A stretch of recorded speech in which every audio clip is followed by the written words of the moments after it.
Cette jeune femme s'est pris la tête avec sa mère comme jamais dans le passé. Leur argument était tellement brutal qu'elle sortit de la maison pour ne plus jamais revenir. Plusieurs jours après son départ, sa maman était terriblement inquiète.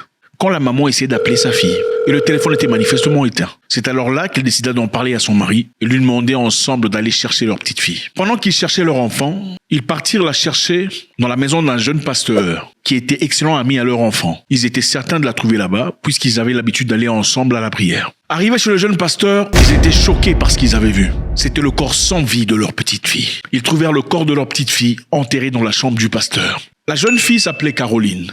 Elle avait fini ses études comme ingénieure dans une université respectée de la place. Mais comme malheureusement on n'a pas toujours des boulots en Afrique, c'est toujours difficile malgré ses qualifications, elle faisait tout ce qu'elle pouvait faire pour pouvoir survivre et se faire de l'argent. Elle vendait des habits pour femmes, des chaussures, des mèches, et j'en passe. Alors Caroline se démerdait comme beaucoup de femmes en Afrique, vendant ici et là, donnant quelques dettes, dans l'espoir de recevoir un peu d'argent à la fin du mois. Chose qui est totalement évidente pour une fille qui veut vivre dignement sa vie. Mais malheureusement pour elle, le marché n'était pas aussi favorable. Il était très difficile de se faire de l'argent de manière constante dans ce genre d'entreprise. Et à chaque fois qu'elle essayait de chercher du boulot en tant qu'ingénieure, on lui demandait de coucher avec le directeur pour avoir les meilleures opportunités. Chose qui malheureusement est aujourd'hui la réalité de beaucoup de femmes. Alors comme Caroline avait besoin de plus d'argent pour vivre plus ou moins une vie normale, elle cherchait des moyens honnêtes alternatifs pour pouvoir additionner à l'argent qu'elle gagnait déjà. Pendant ses recherches sur internet, elle tomba sur le forex trading. Pour elle, un moyen très rapide de se faire de l'argent. Après avoir vu et lu quelques témoignages sur des personnes qui s'y sont fait de l'argent à travers le forex trading, elle se dit, bon, ok, puisque d'autres personnes se font de l'argent à travers cette histoire, je pourrais peut-être tenter ma chance aussi. Pourquoi pas? Et c'est alors là qu'elle tombera sur cette personne. Ce monsieur est l'ami de Caroline. Son nom est Jacob.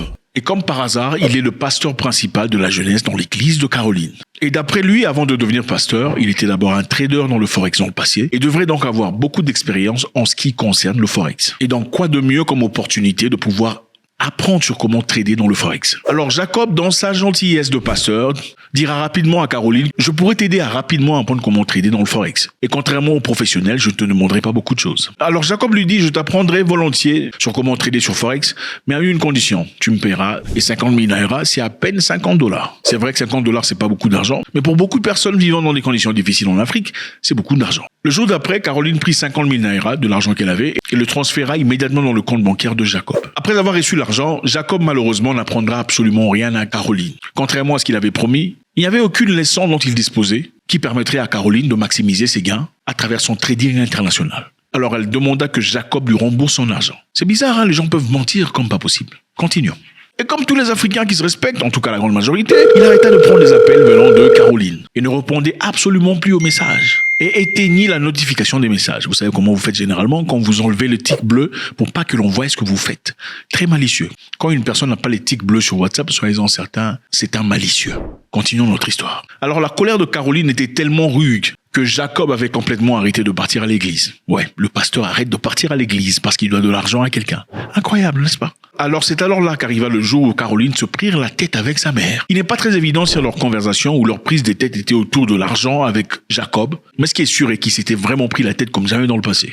C'est après cette discussion avec sa mère, c'est que Caroline décidera de partir chez Jacob pour récupérer son argent. Elle était probablement stressée pour une histoire d'argent. 24 heures après le départ de Caroline, sa mère essaya désespérément de la joindre au téléphone, mais malheureusement sans réponse. 24 heures plus tard, sa mère essaya encore une fois, mais le téléphone était hors du périmètre cellulaire. C'est alors là que la maman de Caroline dira à son mari que leur enfant était disparu et qu'il fallait impérativement chercher à la retrouver. Ils seraient apparemment partis premièrement chez Jacob parce qu'ils étaient au courant du trading que leur enfant avait commencé et aussi de la conversation qu'elle eut avec Jacob parlant de comment il l'aiderait à devenir un super trader sur Internet. Aussitôt arrivé chez Jacob, lui questionnant sur la situation de Caroline, Jacob leur dira « Ah oui, effectivement, votre fille était ici, mais malheureusement, elle est déjà partie. Je ne sais pas où elle se trouve. » La maman étant déboussolée, ne savait pas comment réfléchir. Le père de Caroline, par contre, était très sceptique de Jacob. Il n'avait pas cru à un seul mot à ce que le jeune homme disait. Il demanda à son épouse de rester avec Jacob pendant que lui courait à la police pour aller porter plainte. Pendant que le père de Caroline partit à la police pour aller porter plainte, sa maman remarqua dans la maison de Jacob du sable qui bizarrement s'y trouvait. Et l'impression immédiate était que le sable était là pour couvrir quelque chose. Évidemment, dans une maison moderne asphaltée, trouver du sable pousserait justement à se poser de questions. Après avoir vu ça, la maman de Caroline commença à crier. Elle fit tellement de bruit que cela attira l'attention de tous les passants. Et une grande foule se présenta devant la maison de Jacob.